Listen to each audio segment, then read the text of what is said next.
At 8 o'clock in the morning, the Berkshire town of Windsor is already alive to another working day.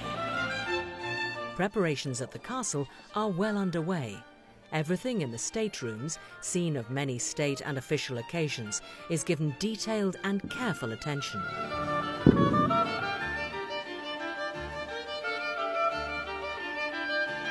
And for the men and women who are anxiously making their way to the castle, it's the culmination of many weeks of preparation. It's the day of their investiture at Windsor Castle.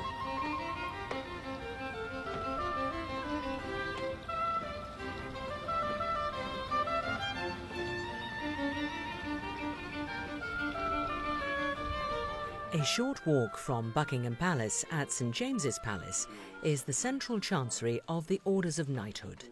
It's part of the Lord Chamberlain's office and is responsible for governing the orders of chivalry and maintaining the records of all appointments within each order. They also take the lead in organising investitures and the sending out of invitations, together with warrants signed by the King. Let's run through the investiture at Buckingham Palace on Thursday the 10th. Can you confirm the number of recipients we're at now? Yeah, we've got 63 now. And how many for accolade and insignia? We've got 5 knights. Okay, thank you very much. When the various insignia arrive from the manufacturers, each decoration is very carefully scrutinised for blemishes and then stored in the central chancery's vaults to await its recipient. Only a select number of investitures are held at Windsor Castle each year, and recipients and their guests are treated to a sumptuous display of art and indeed history as they carefully make their way through this majestic building. The honours system and the concept of the investiture as we know it today is relatively new, given that the history of the monarchy spans over 1,000 years. Honours for chivalry have been around for centuries, but it was largely due to the King's great-grandfather, George V, who in 1917 established the Order of the British Empire, so that honours could be more widely given to deserving citizens from all walks of life for their contribution to the war effort. With the ending of the First World War and the armistice in 1918, King George extended the range of recipients to include those from the world of science, the arts and literature, as well as the voluntary and charitable sectors.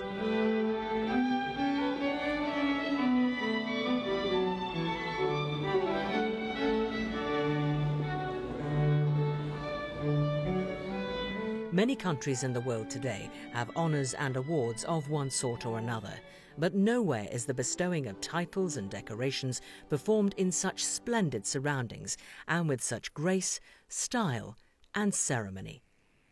Susan, Mrs. Cox, for services to addicts in prison.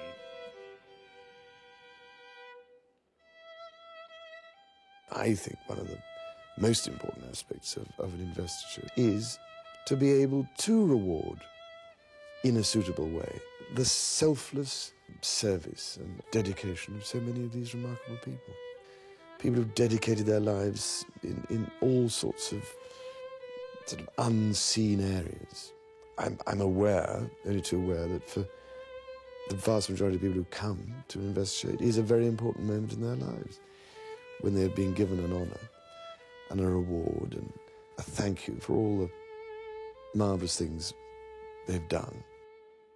When talking with the recipients at these investitures, I'm reminded of all of the great things that they have done to earn their awards, the long service that they have given throughout their working lives, the considerable achievements they have reached, and the selfless commitments they have made to their communities. Those who have deserved recognition do get reached by the honour system, and I've met many of them in my travels around the UK and elsewhere. I hope that the example set by these naturally generous and determined people will not be underestimated, and especially that they will have enjoyed the experience of today.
As today's investiture comes to an end, there can be little doubt that the day will have given lasting pride and pleasure to all.